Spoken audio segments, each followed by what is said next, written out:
समय हम देखते हैं जोशुआ जो है, यहोशू जो है, उसने परमेश्वर पर के वचन पे इतना मनन किया, केवल वचन पे मनन किया, इतना मनन किया कि वो उस अधिकार में चलने लगा कि चांद को बोला वहीं खड़ा हो जा, सूरज को बोला वहीं खड़ा हो जा, यानी प्लैनेट्स के ऊपर अधिकार करने लगा।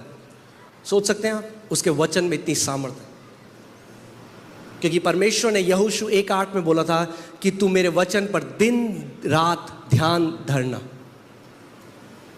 और जोशुआ ने वो किया। और मैं साम 91 पे मैं बहुत मनन करता था, और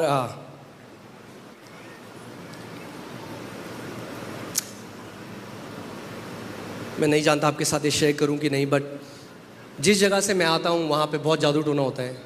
मेरे जो ताऊ जी हैं उनकी मृत्यु एक जादू टोना की वजह से भी, और वो एक ऐसा समय था, अभी भी दबा के लोग करते हैं, मगर उसका वचन कहता है तेरे निकट 1000 तेरे दाहिने और 10,000 गिरेंगे। और जब मैं वचन को मनन करने लगा, मुझे पता भी नहीं चला कि कैसे वो वचन मेरे अंदर चला गया। और एक दिन जब मैं सो रहा था, बिल्कुल उठने से पहले का समय है, मैं उठ चुका हूँ, मगर आप उठ जाते हैं मगर आप उठे नहीं हैं बिस्तर से, आपकी आंखें बंद हैं मगर आप उठ चुके हैं। वैसे ही मैं सुबह उठा और अचानक एक दर्शन देखने लगा। जैसे ही सुबह उठा और मैंने दर्शन में मैंने देखा मैं एक पहाड़ पे खड़ा हूँ और दूसरी साइड पहाड़ी की एक दुष्ट आत्मा है, जो एक अजीब सा एक क्रीचर है, जो एक, अगर मैं उसको स्केच बनाऊँ तो 70 to 80% एक ऑक्टोपस जैसा वो दिखता है, उसके अलग अलग टेंटिकल्स हैं, और वो एक अजीब सी आवाज़ कर रहा था। और वो जो दुष्ट आत्मा है या जो भी वो प्राणी था, मुझे नहीं पता वो क्या था आत्मिक जहाँ में, मगर मुझे ये पता चल गया, एकदम पवित्र आत्मा ने बता दिया कि ये वो जादू टोना है जो मुझे मारने के लिए और मेरे परिवार को मारने के लिए भेजा गया। और मैंने देखा कि वो स्पीड से मेरी तरफ आया, और जैसे ही मेरी तरफ आया, उस टाइम तक मुझे पता नहीं था कि मेरे राइट साइड कोई खड़ा है, और अचानक से मैंने देखा कि प्रभु मेरे राइट साइड खड़े थे और वो आ गया है, उन्होंने उसको ऐसे पिचकाया, और जैसे ही उन्होंने उसको पिचकाया वो अधमरा हो गया। वो मरा नहीं, मगर जैसे अधमरा होता है वो ऐसी आवाज़ें कर रहा है।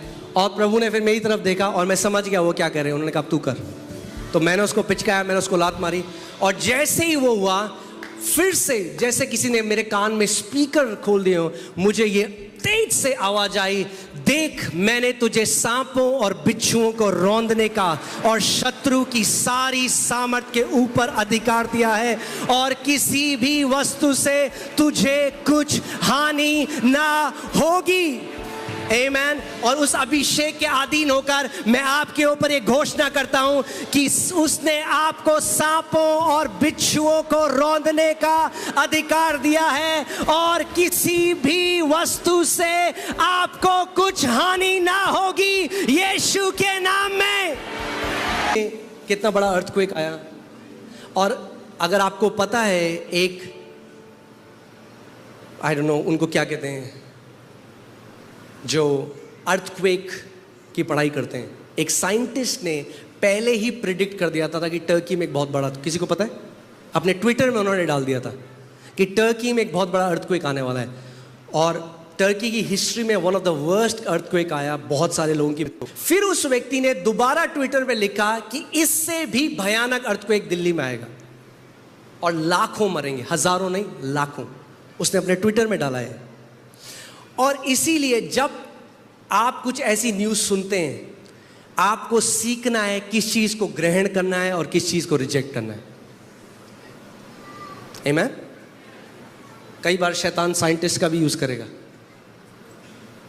जैसे ही हमने सुना, मैंने कुछ लोगों से बोला, हमने कहा एक्लीसिया, जो कलीसिया है वो यूनानी शब्द एक्लीसिया है, और उसका मतलब है गवर्निंग काउंसिल, यानी परमेश्वर का वो देह जो डिक्री पास कर सकता है, घोषणाएं कर सकता है पृथ्वी पे क्या होना चाहिए। और हमने कहा क्योंकि हम दिल्ली की एक्लीसिया हैं, हम इसको कैंसिल करते हैं, इस भविष्यवाणी को। कोई भी व्यक्ति की मृत्यु नहीं होगी उस अर्थक्वेक में यीशु के नाम में। और आप जानते हैं क्या हुआ? अर्थक्वेक आया जैसे उसने कहा था, आया। और मैं रात को सोया हुआ था और मेरे बच्चे दूसरे रूम में थे, और जैसे ही मैं सोया और रात को बिल्डिंग जब हिलने लगी मैं आपको बता रहा हूं कि कितना कीमती है जब आप परमेश्वर के वचन को अपने हृदय में भरते हो। तब इंतजार मत करो जब तूफान आएंगे। जब तूफान आएंगे तब तो वचन निकलेगा। वचन को अभी बो अपने जीवन में, जब सब कुछ शांत है, जब कोई तूफान नहीं है, तब है समय परमेश्वर के वचन को अपने हृदय में बोने का। जब रात को बिल्डिंग हमारी हिलने लगी, मेरे दिमाग में पहला थॉट आया मेरे बच्चे, और मैं भाग कर अपने बच्चों की तरफ भाग रहा हूं, और बिना मेरे सोचे हुए मैंने खुद सुना अपने कानों से, अरे मेरे मुंह से ये क्या निकल रहा है। और मैं जब उनके कमरे में भाग रहा हूं तो मेरे मुंह से निकल रहा है, मेरे बगल में 1000, मेरे दाहिने और 10,000 गिरेंगे और वो मेरे निकट ना आएगा, यीशु के नाम। ये मैं आपको कोई कहानी नहीं सुना रहा हूं, ये मैं आपको सच्चाई बता रहा हूं। ये चीज आपको जीवित रखेगी। ये मैं एंटरटेन नहीं कर रहा हूं आपको, समझिए इस बात को। मैं आपको क्यों कह रहा हूं, कुछ लोग हंस रहे हैं, आप समझिए मैं कि आपको, आपके जीवित रहने का आधार है परमेश्वर का वचन। ये कहानियां नहीं है, आपको जीवित रखेगा। जब महामारी आएगी, जब प्रलय आएगी, जब ये सारी चीजें आएंगी, आप अनटच्ड हो गए यीशु के नाम में।